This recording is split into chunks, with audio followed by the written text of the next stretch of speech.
This video is brought to you by our patrons. If you want to make sure we can create more content like this, consider supporting us on our Patreon. Thank you.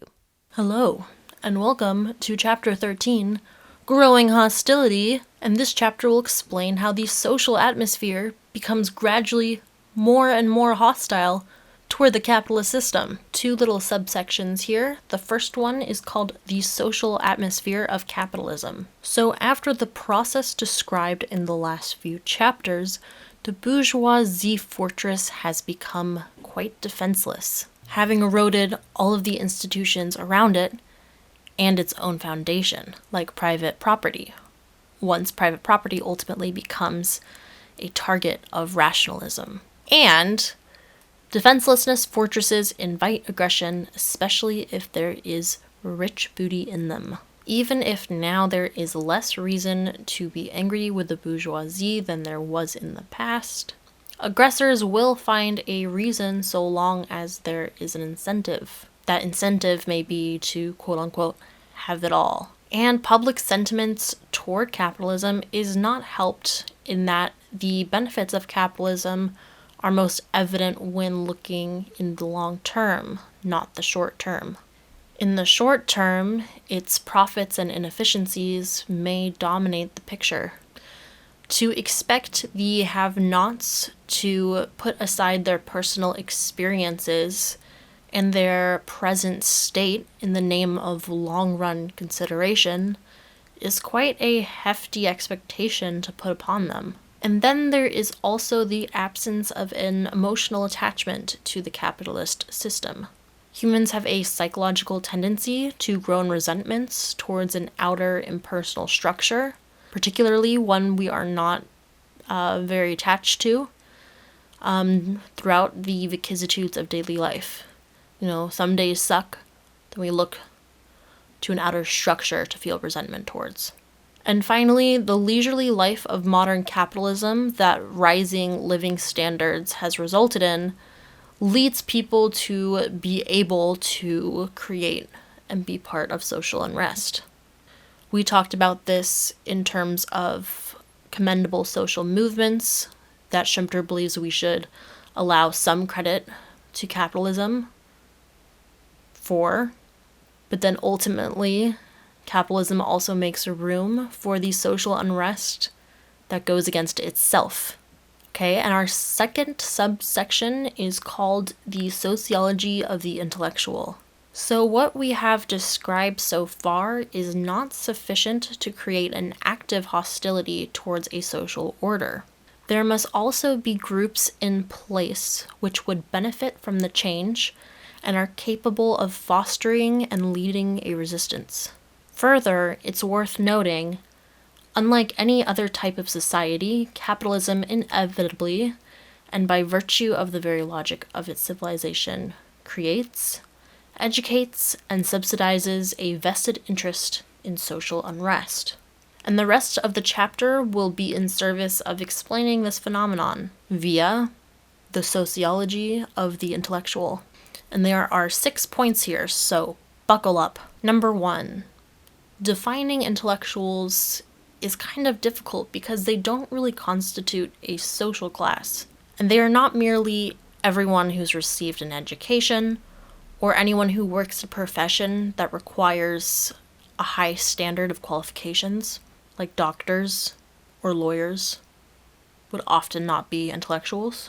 And individuals from vastly different backgrounds can all quantify as intellectuals, and they are not unified in the traditional sense, in that a great deal, if not most of their time, is spent arguing amongst themselves, and yet they have adopted group behaviors and group interests that makes them behave in a way quite similar to social classes. The fact that their minds are all similarly furnished facilitates understanding between them and constitutes a bond. And if we are to pick some kind of definition, although it's still unsatisfactory, we might say intellectuals are in fact people who wield the power of the spoken and written word. And one of the touches that distinguish them from other people who do the same is the absence of direct responsibility for practical affairs. The critical attitude arising no less from the intellectual situation as an onlooker in most cases, also as an outsider, than from the fact that his main chance of asserting himself lies in his actual or potential nuisance value, should add a third touch.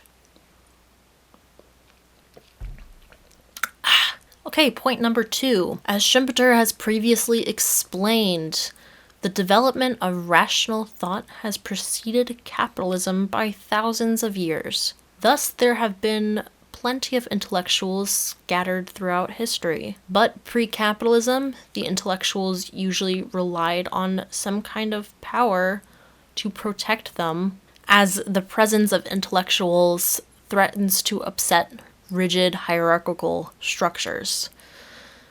Thus, the kind of thought that emerged out of different historical periods usually was quite influenced by the kind of power that the intellectuals needed to hitch their wagon to, or what kind of risks were associated with saying different things in different contexts and time periods. Often in European history, it was the monastery who sheltered and fostered intellectual thought. But if the monastery gave birth to the intellectual of the medieval world, it was capitalism that let him loose and presented him with the printing press. And point number 3, as capitalism and thus its byproducts flourish, so does the intellectual class. And these byproducts, which we have discussed at length in previous chapters, like the distribution of wealth and the increased freedom from restraint across the population, in turn increases the importance of public opinion. Point number 4. A system with the bourgeoisie cannot totally crush the intellectual class, for the bourgeoisie depend on the intellectual class for their own survival. In defending the intellectuals as a group, not of course every individual, bourgeoisie defends itself and its scheme of life. Only a government of non-bourgeois creed, under modern circumstances only a socialist or fascist one, is strong enough to discipline them. In order to do that, it would have to change typically bourgeois institutions and drastically reduce the individual freedom of all strata of the nation. And such a government is not likely. It would not even be able to stop short of private enterprise. So the powerful in the capitalist system can sure try, but they will ultimately fail if they attempt to fully crush the intellectual class. And the intellectual class, which survives and feeds on criticism, will inevitably, eventually, criticize the capitalist system.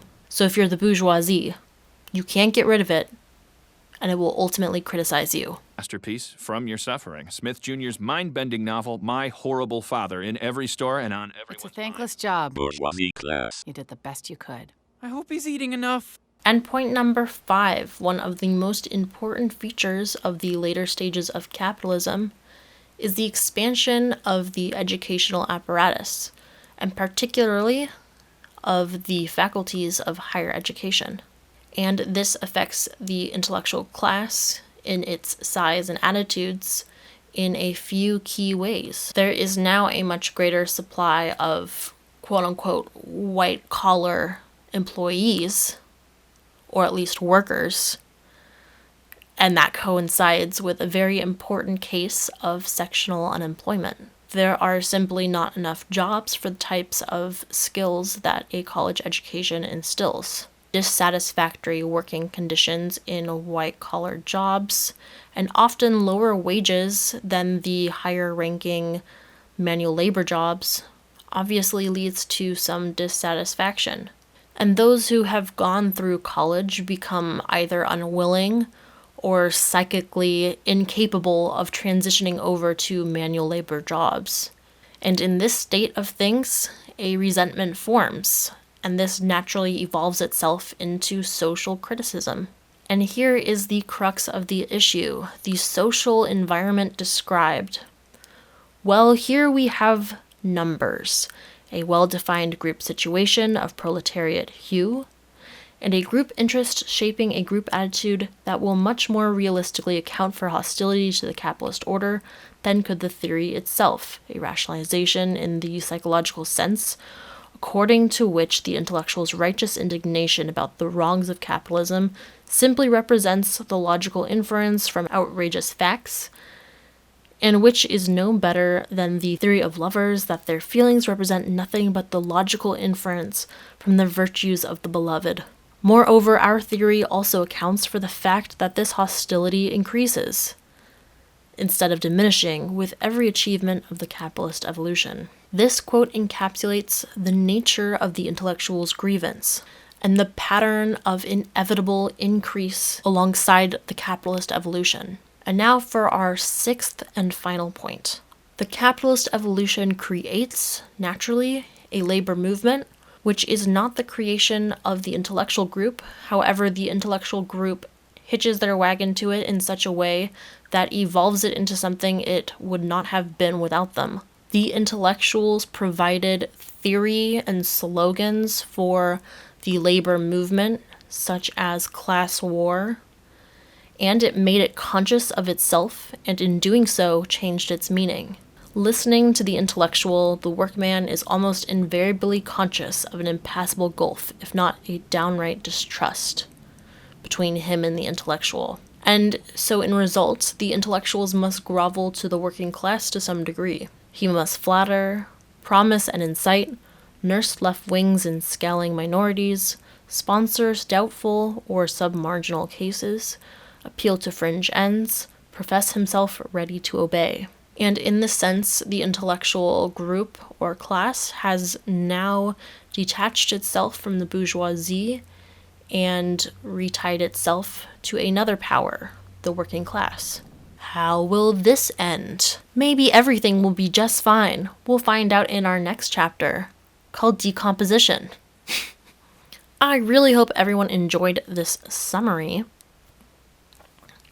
If you did, please hit a like and subscribe, and we will be back next week with the final chapter of this section of the book, which is super exciting. We're making progress, guys.